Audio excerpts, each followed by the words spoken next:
In the United States, 9/11 changed everything. Well, it was obviously over 3,000 people died in the United States. It was 3 attacks at major U.S. institutions. Canadian citizens, somebody I knew, died in one of the Twin Towers. I mean, at the beginning, it was chaos. I mean, honestly, we didn't know what we were dealing with yet, so there was a lot of confusion. Instinctively, I knew it was going to be bad, but you don't really understand the implications. The backdrop of the Smart Border Declaration was the United States' decision to close the U.S.-Canadian border briefly right after the attacks. And the magnitude of it all hit us in the fact that there were no planes flying anywhere in the country, anywhere south of the border, that the movement of goods and people across this border just froze, paralyzed. And so what happened is all the different agencies had to find a way to respond to the new challenges of 9/11. And the agencies that then controlled the U.S. border acted swiftly and pretty aggressively in clamping down on the flow of goods and people across the border. It was really critical times for airlines, for railroads, for automobiles, for any kind of transportation and moving goods and services. And this was a huge problem for Northern America and Canada in particular. The Prime Minister said to his Minister of Foreign Affairs, John Manley, said, "You're our point person on this." That to me speaks to how much John was trusted, how much the Prime Minister respected him and knew wherever he put John, John was going to get the job done. He was able to provide that leadership that is respected right across Canada and the United States. He's always able to follow the plot. His wisdom and his wit is what I value tremendously. He's an incredible leader whom I have the utmost respect for. Many will tell you at the time he didn't have a natural counterpart for this. Governor Ridge was appointed the first Assistant to the President for Homeland Security in early October to come into federal executive service, to come into the White House and corral dozens of different agencies that were, in the aftermath of 9/11, were each running around doing their own things. And it was really sort of a thankless job. But he approached it with great enthusiasm and purpose and was really a leader for all of us and for the whole country at the time, when he was one of our most visible spokesmen for the effort to protect the country against other attacks. It was a time where there was an ability to just retrench behind our borders, behind our institutions, behind our own governments. And of course, if you do that, it's not good for security, because you should be sharing more information between two countries and between all the countries that are worried about terrorists. And it's not good for the economy. And one day the president stopped Tom in the hallway and said, "You have to do something about this, particularly with Canada and Mexico, and you have to do it now." John Manley was one of the first officials in Canada to reach out to Governor Ridge. And so that partnership started pretty quickly. So the Smart Border Declaration was an agreement by Governor Ridge and Deputy Prime Minister Manley to basically try to bring more efficient and secure movement of people and goods across the U.S.-Canadian border, to secure the infrastructure and add better information and intelligence sharing about those flows. And what it was the first attempt by the White House to really assert control over the then separate agencies that controlled the U.S. border. The Customs Department, which was then in the Treasury Department, and the Immigration and Naturalization Service, which was then in the Department of Justice. And those two agencies had been acting independently in a largely uncoordinated way until Governor Ridge and Deputy Prime Minister Manley took this action.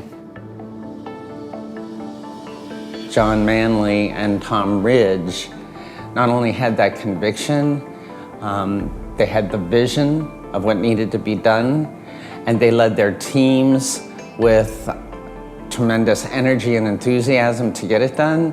So they were able to articulate that retrenchment was not an option. It wasn't an option for security, first of all, and secondly, it was not an option for the economy and jobs that are so important in both our countries. So when we initially did the deal with Canada, That group methodically worked through issue after issue with the Canadians to get a more efficient experience at the border and also better security in the form of better screening and intelligence. They really made a difference. The Smart Border Agreement happened in record time. I think it would be hard to find any other agreement between two nations that ever happened that quickly. As allies, as partners, and as friends, you know, leadership from the top matters. The identification of national interests, of shared interests, is critical. I think the civility of that time, even in very stressful times between John Manley and Tom Ridge and the teams, was critical to making things work and moving things forward quickly. First of all, the two of them had an excellent relationship. I mean, they really got on well. And that makes things a lot easier for the staff to come together to try to work out the plan. Because you know the two of them are talking, they're very quickly on agreement in terms of the higher level objectives. And for the staff, people like me and others, it was a pretty straightforward job to flesh it out. People like them understand how critical it is to have respect for every human being. John knows you relate first with people and you negotiate second, and that's why he was so successful with Tom Ridge. He had a great relationship with him, and he still does today. And the fact that, you know, X number of years later, we're 18 years later, and these two teams are still talking to each other, Tom and John are still talking to each other, is just absolutely amazing. I think that's something rare and special, and it was just so great to be a part of it. I do have to tell you, John Manley and Tom had a snowball fight on the White House lawn. Tell the story about the snowball fight that the teams had on the front lawn of the White House. John's team was coming in, and that night the weather was horrible, there was snow.